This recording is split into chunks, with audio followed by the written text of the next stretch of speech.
Naming fractions. Your learning target today is I can name fractions that are part of a partition shape.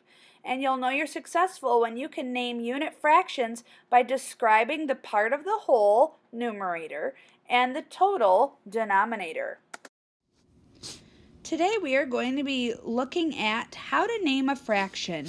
And by doing that, we need to know what the different parts of a fraction are. So the top number in a fraction is always called the numerator because the numerator is part of the whole, and I will show you what that means in just a minute.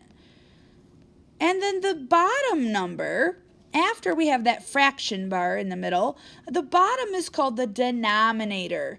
And the part that I like to remember about the denominator is that that's just the total. So by looking at this square, for example, I am going to split that into 4 pieces, okay? I'm going to shade in one of them. So here's my question for you. How many pieces are shaded in green? Well, there's of course only one that's shaded in green, right? And then I will have a fraction bar. So then here's my question. How many pieces are there total altogether? There are, if I count the green and white, is 4 altogether. So our fraction would be 1/4 because part of the whole is 1, that one part that is green, since that's what I asked you to focus on. And then how much was total? 4. So it's 1/4. Of course, if I asked you a different kind of question, the answer might change, right? What if I asked you to look at how many white pieces there were total? Then how many pieces would there be? Well, there's 3. But still, what is the total? There's still 1, 2, 3, 4 pieces. So that fraction would change to 3/4. But notice how my totals are always the same because there's always 4 pieces altogether. It's just it changes when I focus on a different part of the whole, the numerator. But the denominator, our total, stays the same. So right here I have a hexagon in front of me, and I know it's a hexagon because it's 6 sides, that's right. And I'm going to partition this hexagon into 6 pieces. So how am I going to do that? I need to make sure that when I partition, my pieces are equal because if they are not equal, then that's not partitioning.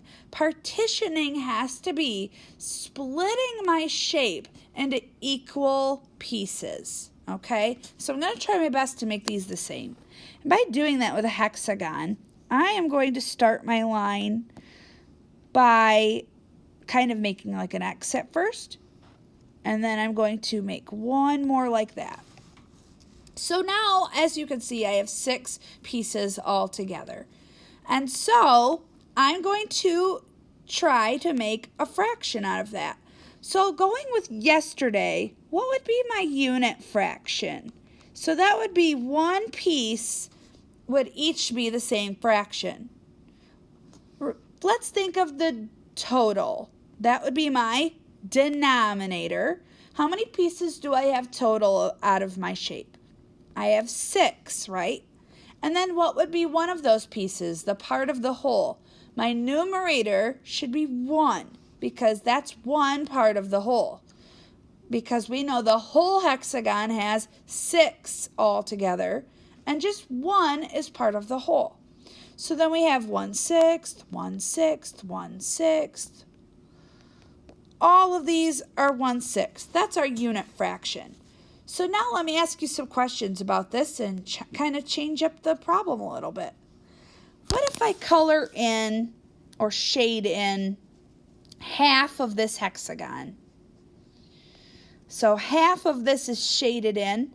It looks like the light purple could be a trapezoid because we know that half of a hexagon is a trapezoid. Pretty cool. How much did I shade in? How many pieces? And how many pieces are left over? Well, let's look at the purple part first. I shaded in 1, 2, 3, right? It's just hard to see those lines now because I shaded them in. So how many pieces are there total out of the whole hexagon? There's still 6, right? 1, 2, 3, 4, 5, 6. And then how many did I shade in purple? 3. So 3/6. And eventually we will learn, since 3 is half of 6, and we can see that this is half of the shape. This is the same also as saying 1/2. But we don't have to worry about that right now. We know that 3/6 is the same as 1/2 because it's just half of the shape. So what fraction would show you the white part of the shape? Well, again, we have 1, 2, 3 out of how many pieces total? 6. So again, 3/6. Let's try one more. So this time I have a what shape? A triangle.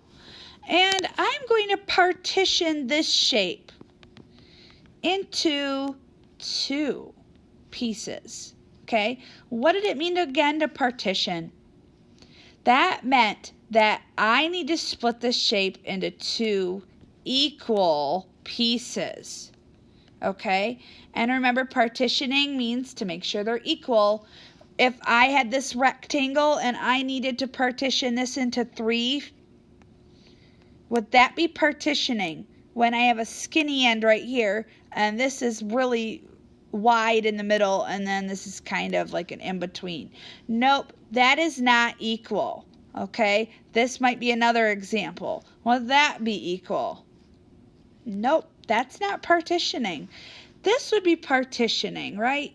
Making sure they're as equal as I can, okay? And I know I'm not the most perfect drawer, but I know that there's a difference between making sure that they're equal and making sure that they're totally not equal. Please make sure they're equal. All right, back to our triangle. This should be partitioned into 2 equal pieces. So this is what I want you to do. I want you to pause the video and try to draw your own triangle by partitioning it into 2 equal pieces. And then I want to know, what would the fraction be? What would the unit fraction be for each part of that triangle? Okay, please pause the video and try that on your own. Okay, by partitioning that triangle, a line down the middle would be exactly what you need to do. Now again, I'm not the most perfect drawer, so bear with me. All right, that looks a lot more equal. Okay, so I have to think of the unit fraction. Thinking of what goes on the top of my fraction, the numerator, and what goes on the bottom, the denominator. Let's think about the denominator first. Okay, that means how many pieces total do I have? I have 1, 2, right? Because I did say to partition that into 2 equal pieces. So there you go. There's our denominator. It should be 2 for both parts of the unit fractions. Now, what should be the numerator? The part of the whole. So just this one part right here is 1. And then what's this one part over here? 1. So that fraction would be called 1/2. And 1/2 is my unit fraction. Just like if I were to say, oh, what fraction is the shaded part that's green? That would be 1/2. 1/2 and 1/2, they make one whole. So that's why if I looked at both parts of the triangle, 1/2 and 1/2, it makes a whole triangle, right? Because that would be part of, this is part of the whole, and the other side is part of the whole, and together they make one whole triangle, which would be 2 pieces green out of 2 total, and that is one whole when the numerator and denominator are the same. So that's something else we'll be learning about in the future, but I wanted to give you that little bit of information so that you can have a little head start. Great job today. So remember, your learning target today is I can name fractions that are part of a partitioned shape. And you'll know you're successful when you can name unit fractions by describing the part of the whole, numerator, and the total, denominator.